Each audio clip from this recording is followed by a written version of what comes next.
ഹരിശ്രീ ഗണപതയേ നമ. അവിഘ്നമസ്തു.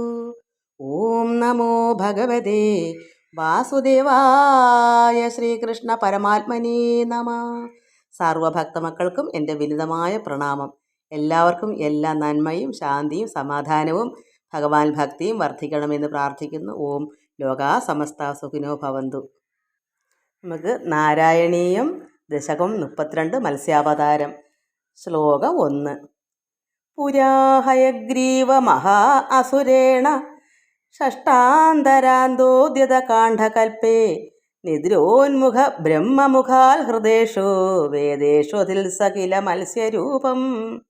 പുരാ ഹയഗ്രീവ മഹാ അസുരേണ ഷഷ്ടാന്തരാന്തോദ്യതകാണ്ഡകൽപ്പേ നിദ്രോന്മുഖ ബ്രഹ്മമുഖാൽ ഹൃദേഷു വേദേഷു ദിൽസകില മത്സ്യരൂപം. ഒന്നും കൂടെ വായിക്കാം. പുരാ ഹയഗ്രീവ മഹാ അസുരേണ, സുര അല്ല അസുരനാണ്. ഷഷ്ടാന്തരാന്തോദ്യതകാണ്ഡകൽപ്പേ നിദ്രോന്മുഖ ബ്രഹ്മമുഖാൽ ഹൃദേഷു വേദേഷു ദിൽസകില മത്സ്യരൂപം. ഭഗവാൻ മത്സ്യരൂപമായി അവതരിച്ചതിൻ്റെ കാരണമാണ് ഇതിൽ പറയുന്നത്. പണ്ട്, അതായത് ചാക്ഷുസ മന്വന്തരമായ 6ാമത്തെ മന്വന്തരത്തിൻ്റെ അവസാന കാലത്ത്, പ്രളയമാകുന്നത് അവസാന കാലം എന്ന് പറയുന്നത് കാലത്ത്, ഹയഗ്രീവൻ എന്ന മഹാ അസുരനാൽ നൈമിത്തിക പ്രളയത്തിൽ ഉറങ്ങാൻ തുടങ്ങുന്ന ബ്രഹ്മാവിൻ്റെ മുഖത്ത് നിന്ന് വേദങ്ങളെല്ലാം, അതായത് 4 വേദങ്ങൾ, ഋഗ്വേദം, സാമവേദം, അഥർവവേദം, അങ്ങനെയാണെന്ന് തോന്നുന്നു. അക്ഷരങ്ങൾ തെറ്റുമെന്നൊന്നും അറിയത്തില്ല. ഋഗ്വേദം, യജുർവേദം, സാമവേദം, അഥർവവേദം, അങ്ങനെ 4 വേദങ്ങൾ അപഹരിക്കപ്പെട്ടപ്പോൾ ആണ് ഭഗവാനുടെ മത്സ്യരൂപം എടുത്തത്. ബ്രഹ്മാവിന് ഉറക്കമുള്ള സമയമാണല്ലോ പ്രളയം എന്ന് പറയുന്നത്. അതുവരെ ബ്രഹ്മാവിന് ഉറക്കമില്ലല്ലോ. ഒരു പകലും ഒരു രാത്രി, പ്രളയമാണ് രാത്രി ഉറക്കം. അപ്പോൾ എത്ര നാൾ നന്നായി പകലായിരുന്നോ അത്രയും നാളും പ്രളയമാണല്ലോ. അപ്പോൾ അങ്ങനെയാണ് ഭഗവാനുടെ മത്സ്യമായിട്ട് അവതരിച്ച. വേദങ്ങളെല്ലാം മോഷ്ടിച്ചുകൊണ്ട് പോയി ഹയഗ്രീവൻ എന്ന അസുരൻ. അപ്പോൾ ഭഗവാൻ ഇങ്ങനെ മത്സ്യമായി അവതരിച്ചു. എന്തിനാ? ബ്രഹ്മാവിൽ നിന്ന് അപഹരിക്കപ്പെട്ട വേദങ്ങളെ വീണ്ടെടുത്ത് ബ്രഹ്മാവിന് നൽകുന്നതിനാണ് മഹാവിഷ്ണു മത്സ്യാവതാരം സ്വീകരിച്ചത്. അനന്തമായ ഭഗവത് അവതാരങ്ങളിൽ ഒരവതാരമാണ് മത്സ്യാവതാരം. അത്ര മഹത്തായ അവതാരമാണ്. അനന്തമായ അവതാരങ്ങളുള്ളതിൽ ഒരവതാരമാണ് മത്സ്യാവതാരം. നമുക്ക് 2ാമത്തെ ശ്ലോകം വായിക്കാം. ശ്ലോകം 2. സത്യവ്രതസ്യ ദ്രമിളാധിഭർതൃർ നദീജലേ തർപ്പയതസ്തദാനീം കരാഞ്ചലൗ സഞ്ചലിതാകൃതിസ്ത്വം അദൃശ്യഥാ കച്ചന ബാലബീന. സത്യവ്രതസ്യ ദ്രമിളാധിഭർതൃർ നദീജലേ തർപ്പയതസ്തദാനീം കരാഞ്ചലൗ സഞ്ചലിതാകൃതിസ്ത്വം അദൃശ്യഥാ കച്ചന ബാലമീന. ഈ ശ്ലോകത്തിൽ ഒരിക്കൽ ദ്രമിളദേശത്തെ രാജാവായ സത്യവ്രതൻ കൃതമാല നദിയിൽ തർപ്പണം ചെയ്യുന്നതിനിടയിൽ ഗുരുവായൂരപ്പൻ ഭഗവാൻ എന്ത് ചെയ്തു? മിന്നിത്തിളങ്ങുന്ന ആകൃതിയുള്ള കുഞ്ഞു മത്സ്യമായി രാജാവിൻ്റെ കൈക്കുമ്പിളിൽ അകപ്പെട്ടു കാണാൻ. എങ്ങനെയാ തർപ്പണം ചെയ്യുന്ന അറിയാമോ? നദിയിൽ ഇങ്ങനെ പ്രാർത്ഥിച്ച് വെള്ളം ഇങ്ങനെ കൈക്കുമ്പിൾ കോരി പ്രാർത്ഥിച്ച് ഇങ്ങനെ ഒഴിക്കുന്ന, അങ്ങനെ ഞാൻ കണ്ടിട്ടുണ്ട് അത് ചെയ്യുന്നത്. അച്ഛനൊക്കെ, ഞങ്ങളൊക്കെ നദിയിലല്ലല്ലോ കുളിക്കുക, അതുകൊണ്ട് അച്ഛനിങ്ങനെ വെള്ളം ഒക്കെ എടുത്ത് പ്രാർത്ഥിക്കും. അതെന്തോന്നും എനിക്കറിയില്ല. അപ്പോൾ അതുപോലെ ഈ സത്യവ്രതൻ എന്ന രാജാവ്, ഇവിടെ ദ്രമിളദേശത്തെ രാജാവാണ് സത്യവ്രതൻ. കൃതമാല നദി അവിടെ തർപ്പണം ചെയ്യുന്നതിനിടയിൽ ഒരു മത്സ്യക്കുഞ്ഞ്, ആരാണ്? ഭഗവാൻ നാരായണൻ മഹാവിഷ്ണു മിന്നിത്തിളങ്ങുന്ന ആകൃതിയുള്ള കുഞ്ഞു മത്സ്യമായി രാജാവിൻ്റെ കൈക്കുമ്പിളിൽ അകപ്പെട്ടു. ഈ വെള്ളം കോരി തർപ്പണം ചെയ്യാൻ കോരിയ സമയത്ത് സത്യവ്രതൻ കൈക്കുമ്പിളിലെടുത്ത വെള്ളത്തിൽ മിന്നുന്ന ഒരു ചെറു മത്സ്യമായി അകപ്പെട്ടു. മിന്നുന്ന നല്ല തിളക്കത്തോടു കൂടിയ ഭഗവാനാണല്ലോ, അദ്ദേഹത്തിന് അറിയത്തില്ലെങ്കിലും. അപ്പോൾ അകപ്പെട്ടു. ആ മത്സ്യത്തെ കണ്ട രാജാവിന് കൗതുകം തോന്നിയതിനാൽ അതിനെ ഉപേക്ഷിക്കാതെ വളർത്താൻ തുടങ്ങി. ആർക്കായാലും തോന്നുമല്ലോ, അങ്ങനെ ഒരു സുന്ദര കുഞ്ഞു മത്സ്യത്തിനെ കാണുമ്പോൾ വളർത്തണം തോന്നത്തില്ലേ? അദ്ദേഹത്തിനും അങ്ങനെ തോന്നി, വളർത്താൻ തുടങ്ങി. നമുക്ക് ശ്ലോകം 3 വായിക്കാം. ശ്ലോകം 3. ക്ഷിപ്തം ജലേ ത്വാം ചകിതം വിലോക്യ നിന്നെ അമ്പുപാത്രേണ മുനിം സ്വഗേഹം. നിന്നെ അമ്പു എന്ന് വായിക്കുന്നത് അമ്പു വെള്ളമാണ്, പാത്രത്തിൽ വെള്ളം എടുക്കുന്ന അമ്പു. അപ്പോൾ അവിടെ നിന്നെ അമ്പു പാത്രേണ മുനിം സ്വഗേഹം. സ്വഗേഹം അദ്ദേഹത്തിൻ്റെ വീടാണ് സ്വഗേഹം.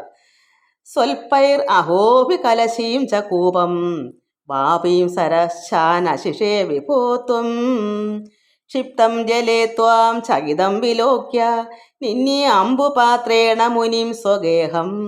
സ്വൽപ്പൈർ അഹോഭി കലശീം ച കൂപം വാപീം സരശാനശിഷേ വിഭോത്വം. ഈ ശ്ലോകത്തിൽ അങ്ങനെ കൗതുകത്തോടുകൂടി ആ മത്സ്യത്തിനെ വളർത്താൻ തുടങ്ങിയപ്പോൾ അദ്ദേഹം എന്ത് ചെയ്തു? ആ രാജർഷി കൈക്കൊമ്പിൽ അകപ്പെട്ട അങ്ങയെ, അതായത് മത്സ്യത്തെ നദിയിൽ വിട്ടപ്പോൾ വല്ലാതെ ഭയക്കുന്നു. കാരണം അദ്ദേഹം കൈക്കുമ്പിളിൽ വെള്ളം എടുത്ത് തർപ്പണത്തിന് എടുത്തപ്പോഴാണല്ലോ കുഞ്ഞ് മത്സ്യം കയ്യിൽ കയറിയത്. അപ്പോൾ അദ്ദേഹം ആ നദിയിൽ തന്നെ വിട്ടു നോക്കി കാണും. അപ്പോൾ അത് വല്ലാതെ ഭയക്കുന്ന അങ്ങയെ കണ്ട് അതിനെ തൻ്റെ ജലപാത്രത്തിലാക്കി ഗൃഹത്തിലേക്ക് കൊണ്ടുപോയി.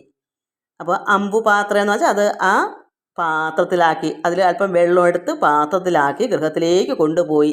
കാരണം ഭയക്കുന്നെന്ന് മനസ്സിലായി. അദ്ദേഹത്തിന് അറിയത്തില്ലല്ലോ ഇത് മത്സ്യമാണോ ആരാണെന്ന്. അപ്പം ഭഗവാനാണല്ലോ. അപ്പം ഈ കുഞ്ഞ് മത്സ്യനെ അവിടെ വിടാൻ ഇഷ്ടമില്ലാത്തതുകൊണ്ടാണ് അത് ഭയക്കുന്നതായിട്ട് വിട്ടപ്പോൾ ഇദ്ദേഹത്തിന് തോന്നിപ്പിച്ചത്. അപ്പോൾ അദ്ദേഹം എന്ത് ചെയ്ത് അതിനെ കൊണ്ടുപോയി കുടത്തിലാക്കി വളർത്തി. അപ്പം നദിയിൽ വിട്ടപ്പോൾ ഭയക്കെന്ന് മനസ്സിലായപ്പോൾ അടുത്ത് പാത്രത്തിലാക്കി വീട്ടിൽ കൊണ്ടുപോയി കുടത്തിലാക്കി വളർത്തി. എന്നാൽ അതിൽ ഒരു ഒതുങ്ങാത്ത വിധം വളർന്ന മത്സ്യത്തെ പിന്നെ കിണറ്റിലാക്കി, കൂപം. അതിലും കൊള്ളാത്ത വിധം വളർന്നപ്പോൾ കുളത്തിലാക്കി, അതാണ് വാപി.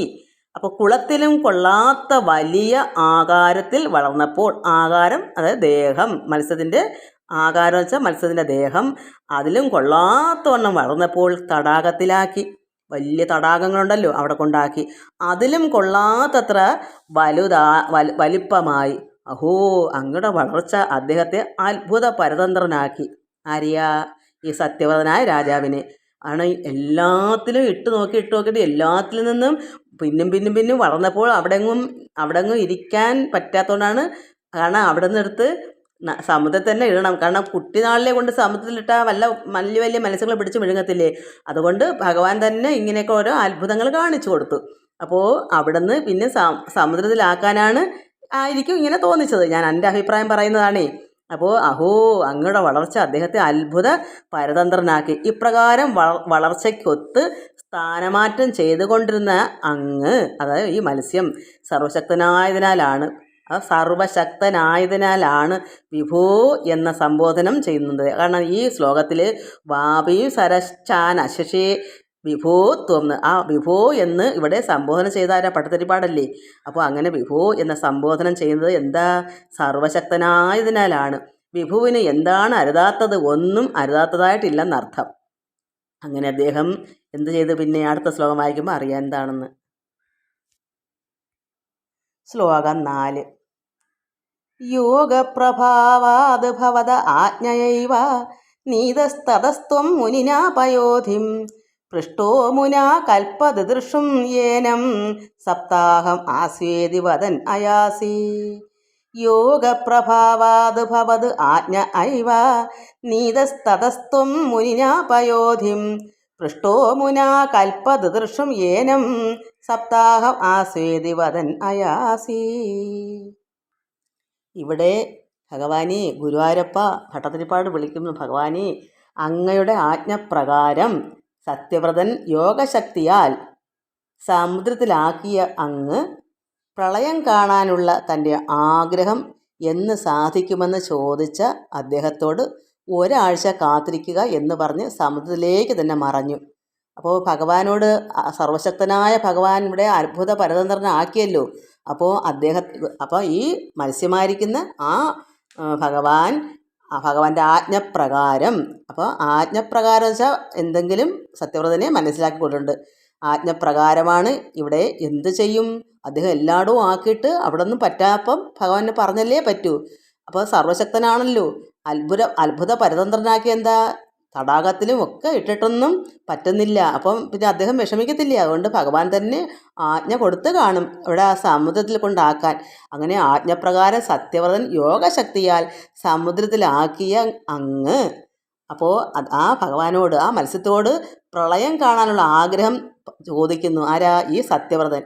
പ്രളയം കാണാനുള്ള, കാരണം പ്രളയം ആണെന്നറിയാം, പ്രളയം കാണാനുള്ള തൻ്റെ ആഗ്രഹം എന്ന് സാധിക്കുമെന്ന് ചോദിച്ച അദ്ദേഹത്തോട് ഒരാഴ്ച കാത്തിരിക്കുക എന്ന് പറഞ്ഞ് സമുദ്രത്തിലേക്ക് തന്നെ അങ്ങ് മറഞ്ഞു. ആ മത്സ്യത്തെ സമുദ്രത്തിലാക്കി അങ്ങനെ അങ്ങ് മറഞ്ഞു.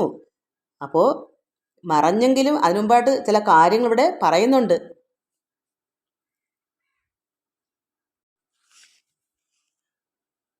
മത്സ്യരൂപത്തിലുള്ള അങ്ങയുടെ അനിതര സാധാരണമായ ആ രൂപം കണ്ട് രാജാവ് ചോദിച്ചു, അങ്ങ് സത്യമായും ആരാണ്? എനിക്കറിയാൻ ആഗ്രഹമുണ്ട്. എന്തിനാണ് ഈ രൂപധാരണം? ഈ രൂപം എന്തിനാ എടുത്തേക്കുന്നത്? ഈ മത്സ്യരൂപം എന്തിനാ എടുക്കുന്നത്? കാരണം ഇത്രയെല്ലാം ശക്തി, എന്തുവാ അത്ഭുതങ്ങൾ കാട്ടിയ മത്സ്യത്തിന് എന്തായാലും മത്സ്യമല്ലെന്ന് ഇദ്ദേഹത്തിന് മനസ്സിലായി. അതുകൊണ്ടാണ് പറയുന്നത്, ചോദിച്ചു, അങ്ങ് സത്യമായും ആരാണ്?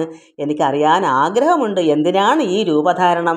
അങ്ങ് മത്സ്യമായി അവതരിച്ചിരിക്കുന്നത് ഭഗവാൻ തന്നെയല്ലേ? അപ്പോൾ ഭഗവാൻ അരുളി ചെയ്തു, പ്രളയജലധിയിൽ കളിക്കാനുള്ള ആഗ്രഹമുണ്ട്. പ്രളയജലധി വെച്ചാൽ എല്ലായിടവും പ്രളയമാകുമ്പോൾ വെള്ളം കൊണ്ട് എല്ലായിടവും നിറയത്തില്ലേ, അപ്പോൾ അതിൽ കിടന്ന് കളിക്കാനുള്ള ആഗ്രഹമുണ്ടെന്ന്. മത്സ്യം അതുകൊണ്ടാണെന്നായത്. അത് മാത്രമല്ല, തന്നെയല്ല, ബ്രഹ്മാവിൽ നിന്നും ഹയഗ്രീവ അസുരൻ അപഹരിച്ചിരിക്കുന്ന വേദങ്ങളെ വീണ്ടെടുത്ത് ധാതാവിന് നൽകുകയും വേണം. രാജാവ് ചോദിച്ചു, പ്രളയം എന്നുണ്ടാകും? മത്സ്യമൂർത്തി അറിയിച്ചു, അതായത് ഭഗവാൻ നാരായണൻ മത്സ്യമൂർത്തിയായിട്ടിരിക്കുകയാണല്ലോ, അറിയിച്ചു, ഇന്നേക്ക് 7-ാം നാൾ ഭൂമി മുഴുവൻ പ്രളയത്തിലാകും.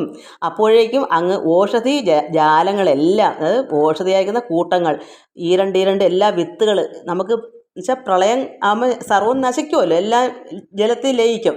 അത് കഴിഞ്ഞ് പ്രളയം മാറുമ്പോൾ വീണ്ടും വിത്തുകളെല്ലാം നമുക്ക് ഇല്ലെങ്കിൽ ഈ ലോകത്ത് ഇല്ലാതെ പോകത്തില്ലേ. അതുകൊണ്ട് എല്ലാ ഓഷധി ജാലങ്ങളെല്ലാം ശേഖരിച്ച് വയ്ക്കണം. വിത്ത് വകകളെല്ലാം ഈരണ്ടെടുത്ത് വെക്കണമെന്നുള്ള. അങ്ങ് പ്രളയ ജലത്തിൽ ഒരു തോണി കാണാൻ ഇടയാകും. ആ തോണിയിൽ സപ്തർഷികളോടൊപ്പം അങ്ങും കയറിക്കൊള്ളണം. ആ സമയം എന്നെ സ്മരണം ചെയ്ത് കൊണ്ടിരുന്നാൽ എല്ലാം ശുഭമാകും. അപ്പോൾ ഇങ്ങനെ വെള്ളം എല്ലായിടവും അതായത് സമുദ്രമായങ്ങ് മാറുമ്പോൾ ഒരു തോണി കാണും. ഈ വിത്തുവകളെല്ലാം, ഈ ഓഷധി ജാലം വെച്ചാൽ ജാലം കൂട്ടം എന്നാണ് അർത്ഥം. വിത്തുകളുടെ ഒരു കൂട്ടം, അതെല്ലാം ഈ രണ്ടിനടുത്തൊക്കെ എല്ലാം ഒരുപാട് വിത്തുകളാണ് നമ്മുടെ ദേശത്ത്. ഇതെല്ലാം ഒപ്പിച്ച് വെച്ച് 7 ദിവസമാകുമ്പോൾ വെള്ളപ്പൊക്കം ഇതാവുമല്ലോ, പ്രളയമാവുമല്ലോ. അപ്പോൾ ഒരു വിഷമിച്ചങ്ങനെ നിൽക്കുമ്പോൾ ഒരു തോണി വരും, ഭഗവാൻ വിടുന്നതാണ്. ആ തോണിയിൽ 7 ഋഷിമാർ അതിൽ ഒപ്പം കാണും. അങ്ങ് അപ്പോഴതിൽ കയറിക്കൊള്ളണം. ആ സമയം ആരെ സ്മരണം ചെയ്യണം? പരമാത്മാവായ നാരായണനെ സ്മരിക്കുക, ഓർത്തുകൊണ്ടിരിക്കണം, പ്രാർത്ഥിച്ചുകൊണ്ടിരിക്കണം. അപ്പോൾ എല്ലാം ശുഭമാകുമെന്ന് ആണ് ഈ ശ്ലോകത്തിൽ പറയുന്നത്. നമുക്ക് അടുത്ത ശ്ലോകം അടുത്ത ദിവസം വായിക്കാം. എല്ലാവർക്കും നമസ്കാരം. സർവത്ര ഗോവിന്ദ നാമ സങ്കീർത്തനം, ഗോവിന്ദ ഗോവിന്ദ.